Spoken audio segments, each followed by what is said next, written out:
السلام علیکم ورحمۃ اللہ وبرکاتہ۔ نحمده ونصلی علی رسولہ الکریم، اما بعد فاعوذ باللہ من الشیطان الرجیم، بسم اللہ الرحمن الرحیم۔ والذین یقولون ربنا هب لنا من ازواجنا وذریاتنا قرۃ اعین وجعلنا للمتقین اماما۔ صدق اللہ العظیم۔ اللہ رب العزت نے سورۃ الفرقان کے آخر میں ایک یہ دعا سکھائی ہے، اور یہ دعا آج ہر گھر کی ضرورت ہے، اور جس شخص کے حق میں یہ دعا قبول ہو جائے اسے گھر سکون اور چین کی جگہ لگتا ہے۔ اور وہ دعا یہ ہے کہ والذین یقولون، وہ لوگ جو یہ دعا مانگتے ہیں، اور آیات کا جو تسلسل چل رہا ہے وہ ہے کہ عباد الرحمن کی خصوصیات، سورۃ الفرقان کی آخری آیات جو ہیں اس میں عباد الرحمن کے بندوں کی خصوصیات بتائی گئیں۔ اس میں سے ایک خصوصیت یہ بتائی گئی کہ جو رحمان کے بندے ہوتے ہیں وہ یہ دعا مانگتے ہیں کہ ربنا ہب لنا من ازواجنا وذریاتنا قرۃ اعین، اے اللہ ہمیں اپنے گھر والوں سے، اپنی اولاد سے آنکھوں کی ٹھنڈک عطا فرما۔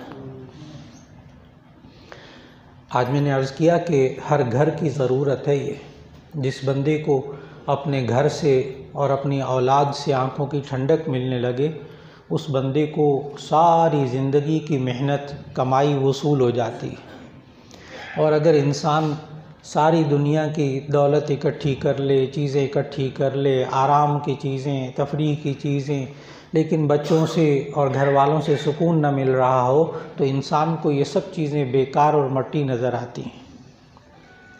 اب سوال یہ ہے کہ ہم کس طرح گھر والوں سے اور اولاد سے آنکھوں کی ٹھنڈک حاصل کر سکتے ہیں؟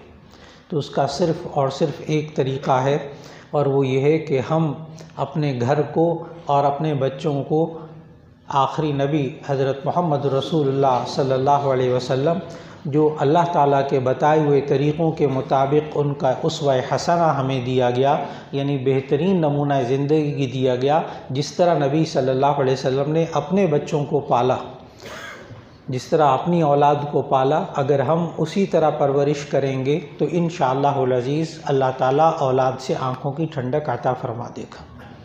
لیکن اگر ہم اپنی اولاد کی اور اپنے گھر کے حالات کی پرورش اور طریقہ کار، طور طریقے نبی صلی اللہ علیہ وسلم کے اسوہ حسنہ کے مطابق نہ رکھیں تو پھر آج کے دور میں اولاد سے اور گھر والوں سے آنکھوں کی ٹھنڈک نہیں ملا کرتی۔ یہ دنیا کے ساز و سامان سے آنکھوں کی ٹھنڈک نہیں ملتی، سب لوگوں کو تجربہ ہو چکا، یہ باتیں نہیں ہیں، سب کو تجربہ ہو چکا۔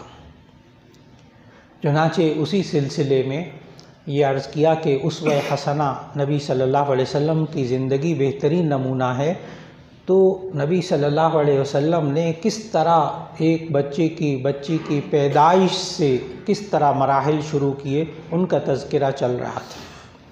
گزشتہ ملاقات میں نبی صلی اللہ علیہ وسلم کی ایک ہدایت کا ہم نے مطالعہ کیا کہ جب بچہ پیدا ہو تو اس کے دائیں کان میں اذان کہی جائے، بائیں کان میں اقامت کہی جائے۔ اور پھر نبی صلی اللہ علیہ وسلم نے سکھایا کہ دیکھو تم اپنے بچوں کو جو پہلا تحفہ دیتے ہو وہ اس کا نام ہوتا ہے، اول ما نحل والد لولد اسمہ فلیحسن اسمہ۔ ماں باپ اپنی اولاد کو سب سے پہلا جو تحفہ دیتے ہیں، گفٹ دیتے ہیں، وہ اس کا نام ہوتا ہے، اس لیے ان کو چاہیے کہ وہ اچھا نام رکھیں۔ تو گزشتہ ملاقات میں اس پر بھی تفصیل سے بات ہوئی۔ اب اس سے اگلا مرحلہ کہ نبی صلی اللہ علیہ وسلم نے یہ سمجھایا کہ 7ویں دن بچے کے ساتھ کچھ اعمال کیے جن کو آپ عقیقہ بھی کہتے ہیں۔ عقیقہ یہ 7ویں دن بچے کا کرنا سنت غیر مؤکدہ۔ ہر عمل کی حیثیت بھی میں ساتھ ساتھ بتاتا جاتا ہوں تاکہ یہ ذہن نشین ہو جائے یہ کتنا ضروری ہے۔ اگر کوئی کام فرض ہے تو واقعی وہ کرنا فرض ہے، نہ کریں گے گناہ ہوگا۔ اگر کوئی کام سنت ہے تو آپ سنت سمجھ کے اس کو کیجیے۔ ایک سنت غیر مؤکدہ ہے جس کی تاکید نبی صلی اللہ علیہ وسلم نے نہیں فرمائی، نہیں کریں گے آپ تو گناہ نہیں ہوگا۔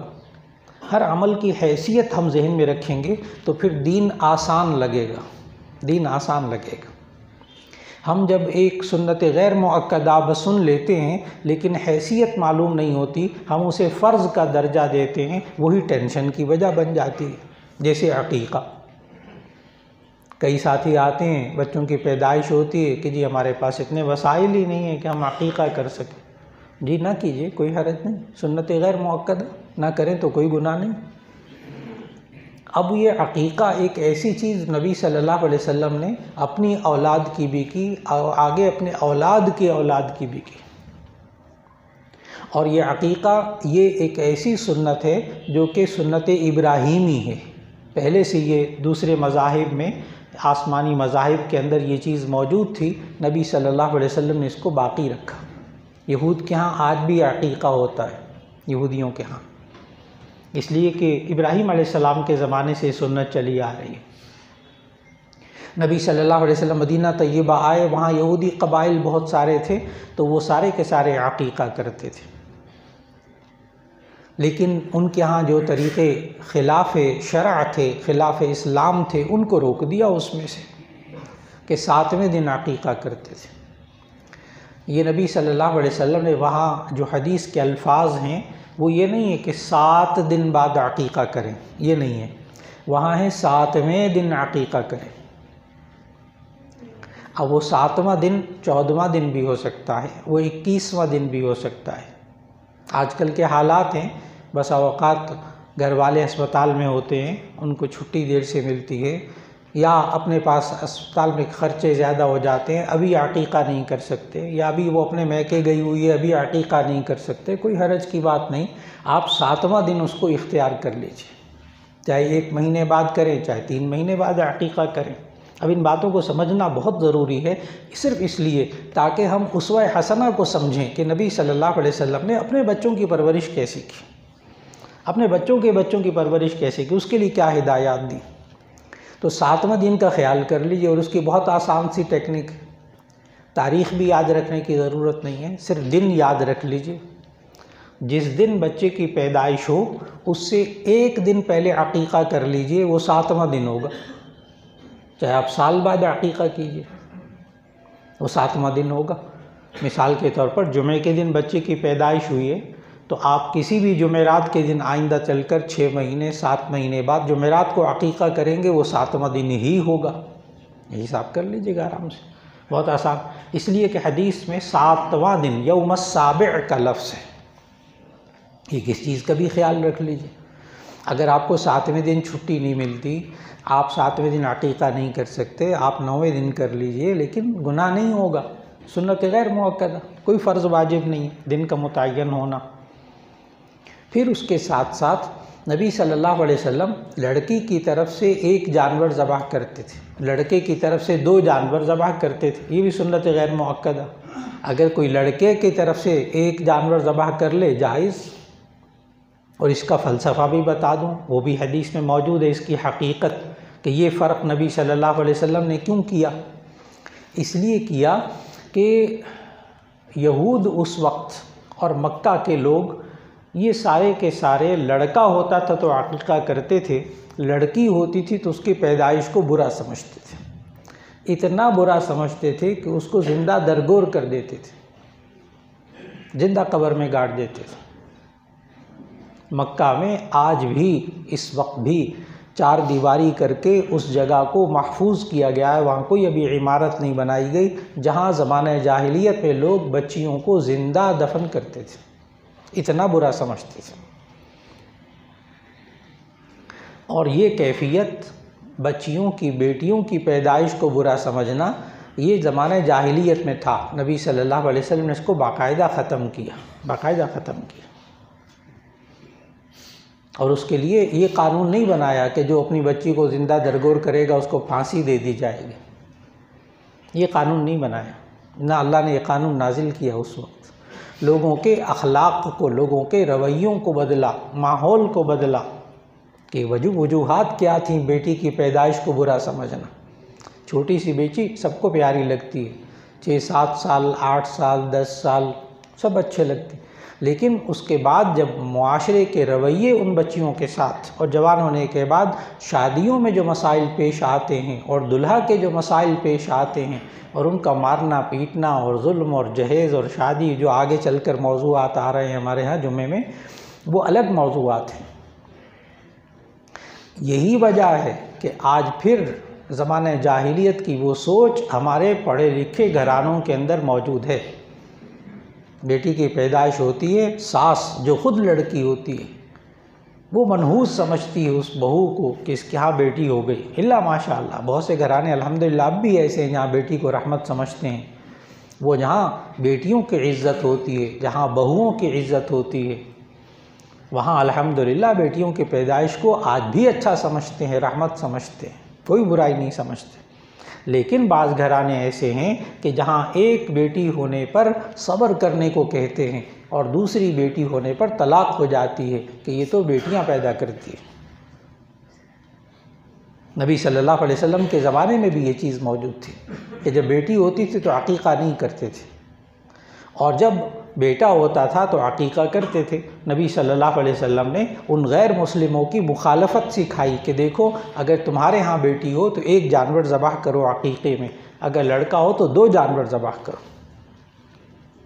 یہ تھا فلسفہ لڑکا اور لڑکی میں فرق کرنے کا۔ اور پھر اس کے بعد نبی صلی اللہ علیہ وسلم نے کیسے ماحول بنایا کہ بچیوں کی پیدائش پر، یہ اس لیے عرض کر رہا ہوں، جو باپ اپنی بیٹی کی پیدائش پر اس کو بوجھ سمجھ رہا ہے وہ آگے جا کر دین کے مطابق تربیت اس کی کیا کرے گا؟ خاک تربیت کرے گا۔ جو اس کو اچھا ہی نہیں سمجھ رہا اس کی پیدائش کو، اس لیے سب سے پہلے یہ ذہن سازی کرنی۔ نبی صلی اللہ علیہ وسلم نے کیسے ذہن بنایا؟ فضائل سمجھائے کہ دیکھو جو 2 بیٹیوں کی پرورش کرے گا اور ان کی اچھی تربیت کرے گا اور وقت آنے پر ان کی شادی کر دے گا، انا وہو کہاتین یوم القیامہ، تو میں اور وہ شخص قیامت کا دن اس طرح ہوں گے جیسے یہ 2 انگلیاں ساتھ ساتھ۔ ظاہر ہے کوئی بندہ بہت بڑا کام کر رہا ہو، بہت بڑی جاب کر رہا ہو، بڑی اہمیت والا کام کر رہا ہو، اسی کے مطابق اس کی سیلری ہوتی ہے نا۔ تو معلوم ہوا بچیوں کی پیدائش واقعی مشکل، ان کی پرورش واقعی مشکل، ان کا شادی کرنا واقعی مشکل، تبھی تو یہ فضیلت ہے نا۔ پھر نبی صلی اللہ علیہ وسلم نے احترام دیا۔ لوگ پوچھتے ہیں آج کہ جی اسلام نے عورت کو کیا دیا؟ بہت لوگ پوچھتے ہیں، عورتیں بھی کہتی کیا دیا؟ تو ہم بات یہیں سے شروع کرتے ہیں کہ اسلام نے عورت کو زندہ رہنے کا حق دیا۔ پہلا حق تو یہ دیا۔ اس دور میں زمانہ جاہلیت میں یہ عورتوں کو وراثت کا حق بھی نہیں تھا، وراثت عورت میں منتقل نہیں ہوتی تھی، بالکل نہیں۔ کوئی باغ، کوئی زمین، کوئی جائیداد، کوئی پیسہ عورت ذات کو ملتا نہیں تھا اسلام سے پہلے، بالکل نہیں ملتا تھا۔ اور آپ کو حیرت ہوگی کہ ہمارے ہمسایہ ملک میں جو مذہب ہے، ہندو مذہب میں، جب میں پڑھا کرتا تھا اور ماسٹر کیا اس میں تقابل ادیان میں اور کتابیں لکھیں، تو اس وقت بڑا گہرا مطالعہ کیا ہندو مت کا۔ تو ہندو مت کے اندر آج بھی عورت ذات کسی مال کی مالک نہیں ہوتی، سوائے لبرل لوگوں کے جو چند ایک سامنے آتے ہیں، باقی ابھی بھی وہاں یہی صورتحال ہے کہ عورت جائیداد کی مالک نہیں ہوتی، عورت کے نام زمین نہیں ہوتی، عورت کو وراثت نہیں ملتی۔ اور یہی اسلام سے پہلے بھی بات تھی۔ اور آپ سورہ نساء کی آیت نمبر 11 اور 12 اس کا مطالعہ کیجئے۔ اللہ تعالیٰ نے جب ورثاء کے حق متعین کیے، میں بتا رہا ہوں کہ عورت کو جینے کا حق دینے کے بعد نبی صلی اللہ علیہ وسلم نے بچیوں کی کیا اہمیت بتائی ہے نا، کہ آیت نمبر 11 اور 12 سورہ نساء جس میں میراث کے تمام احکام موجود ہیں، اس میں جو ذوی الفروض یعنی جن کا حصہ اللہ نے مقرر کیا ہے وراثت میں، وہ کل 12 ہیں۔ آپ گنیے گا، بیٹھ کر ترجمہ کرتے پڑھتے جائیے گا اور گنتے جائیے گا، صرف ترجمے سے بات سمجھ میں آ جائے گی جو میں عرض کر رہا ہوں۔ تو 12 انسان ہیں جن کو وارث بنایا اللہ تعالیٰ نے سورہ نساء کی آیت نمبر 11 اور 12 میں۔ اور آپ کو حیرت ہوگی کہ ان 12 میں سے 4 مرد ہیں، 8 عورتیں۔ آپ پڑھیے سورۃ النساء کی آیت نمبر 11 کا مطالعہ کیجیے. 12 انسان ہیں جن کو وارث بنایا، اس میں سے 4 مرد ہیں اور 8 عورتیں. عورت کو اسلام نے کیا دیا؟ پھر اس کے بعد اس کی عصمت کا حق، اس کی عفت کا تحفظ، پھر معاشرے کی نگاہوں کو پاکیزہ بنانا، معاشرے کے رویوں کو پاکیزہ بنانا، پھر جب بیوی آ جائے، شادی ہو جائے تو اس کے ساتھ اچھا سلوک کر کے دکھانا. یہ سب پورا نظام ایک دیا. تو ایک وقت ایسا آیا کہ دور نبوی میں پھر کوئی بچی زندہ درگور نہیں کی گئی. صحابہ کو مقرر کیا نبی صلی اللہ علیہ وسلم نے. جس گھر کے اندر بچی پیدا ہوتی تھی تو نبی صلی اللہ علیہ وسلم صحابہ کو مقرر کر دیتے تھے کہ یہ بکریاں بھی لے لو اور یہ کھانا بھی لے لو، یہ دراہم بھی لے لو، اور جاؤ جہاں بچی کی پیدائش ہو رہی ہے، اگر بیٹی ہو تو ایسی صورت میں تم ان کو یہ دے دینا، کہنا اگر تم نے زندہ درگور کرنی ہے تو یہ بچی ہمیں دے دو، ہم پالیں گے. حضرت عائشہ رضی اللہ عنہ کے پاس کئی بچیاں پلتی تھیں. حضرت عمر رضی اللہ تعالیٰ عنہ اپنی بیوی کو لے کر خود جاتے تھے ان گھروں کے اندر کہ بیٹی کو زندہ نہیں درگور کرنا، ہمیں دے دو، ہم پرورش کر لیں گے اگر آپ نے نہیں پالنے. متبنہ بنانا، ایڈاپٹ کرنا، متبنہ بنانا بیٹی کو، لڑکی کو، لڑکے کو اس معاشرے کے اندر عام رواج تھا. نبی صلی اللہ علیہ وسلم نے خود حضرت زید کو متبنہ بنایا، جن کا ذکر سورہ احزاب کے اندر ہے. دوسروں کی اولاد کو پالنا، پرورش کرنا. اگر کوئی نہیں پرورش کر پاتا تو اس صورت میں معاشرے کے لوگ تعاون کر کے آپس میں اس چیز کو اختیار کریں. نبی صلی اللہ علیہ وسلم نے خود سکھایا کس طرح عورت. پھر اس کے بعد آپ کو حیرت ہوگی جب آپ مطالعہ کریں سیرت طیبہ کا اور اسلامی تاریخ کا، تو دور نبوی میں پھر کوئی واقعہ نہیں ہوا زندہ درگور کرنے کا. دور صدیقی میں حضرت ابوبکر صدیق رضی اللہ تعالیٰ عنہ کے دور میں پھر ایک واقعہ بھی پیش نہیں آیا. پھر اس کے بعد دور عمر، دور فاروقی میں بالکل نظر نہیں آیا، ایک واقعہ نہیں ملتا کسی بچی کو زندہ درگور کرنے کا. حضرت عمر رضی اللہ تعالیٰ عنہ کے دور میں تو پھر یہاں تک کیفیت آ گئی تھی کہ ایک عورت زیور پہن کر اگر سفر کرتی تھی تو ایسی صورت میں کئی 100 کلومیٹر تک سفر کرتی تھی، محفوظ رہتی تھی. حضرت عمر رضی اللہ تعالیٰ عنہ کا دور تو پھر ایسا گزرا. پھر حضرت عثمان، حضرت علی رضی اللہ تعالیٰ عنہ، تو خلفائے راشدین کے دور میں پھر کسی لڑکی کی پیدائش کو برا نہیں سمجھا جاتا تھا. بنو امیہ، بنو عباس کے دور میں بھی تک بھی، یہاں تک اگر میں عرض کر دوں اسلامی تاریخ اور بعد کی تاریخ پڑھیں، مغلیہ دور تک پھر وہ بیٹی کو برا سمجھنا اور اس کو زندہ درگور کرنا، اس طرح کے واقعات نہیں ملتے. پھر مغلیہ دور کے بعد مسلمان جب ہندوازم کے ساتھ ساتھ مل جل کر زندگی، وہی ذہنیت بنتی چلی گئی. آج یہاں ہمارے پاکستان کے اندر ہمارے پڑھے لکھے گھرانوں کے اندر بچی کی پیدائش کو برا سمجھا جاتا ہے. اس چیز کو ختم کرنے کے لیے پھر اسلامی تعلیمات کو سامنے رکھنا ہوگا. حرام ہے اس باپ کے لیے کہ جب اس کے ہاں بچی، خاص طور پر نوجوانوں سے عرض کروں گا، حرام ہے ان کے لیے کہ اگر وہ بچی پیدا ہو اس کی پیدائش کے بارے میں ذرا بھی ذہن پر بوجھ رکھیں. اور پھر اس کا واحد حل کہ جس گھر کے اندر، پھر میں عرض کروں یہ جملہ، جس گھر کے اندر عورت ذات کی عزت پہلے سے ہو رہی ہوتی ہے اس گھر کے اندر بچی کی پیدائش کو برا نہیں سمجھا جاتا. سارا فلسفہ یہ ہے. چنانچہ نبی صلی اللہ علیہ وسلم بیٹی کی پیدائش پر بھی عقیقہ کرنے کو کہتے ہیں. اب وہ عقیقے کا طریقہ حضرت فاطمہ رضی اللہ تعالیٰ عنہ اپنی بیٹی کو حضرت علی رضی اللہ تعالیٰ عنہ کی بیوی کو سمجھایا. حضرت حسن پیدا ہوئے، حضرت حسین رضی اللہ تعالیٰ عنہ پیدا ہوئے تو مشکات شریف میں احادیث موجود. نبی صلی اللہ علیہ وسلم نے سمجھایا، دیکھو جب بچہ پیدا ہو تو اس کی پیدائش کے بعد جو 7ویں دن بال اتروائے جاتے ہیں، جس کو ہمارے ہاں جھنڈ اتارنا کہتے ہیں، تو جب وہ بال اتارے جائیں تو اس کے وزن کے برابر چاندی خیرات کرنا، چاندی خیرات کرنا. اب وہ ایک دم سن کے بڑا مشکل لگتا ہے چاندی خیرات کرنا، لیکن نوزائیدہ بچہ یا بچی اس کے زیادہ سے زیادہ بال اگر ہوتے ہیں تو وہ 3، 4، 5 گرام سے زیادہ نہیں ہوتے بالکل.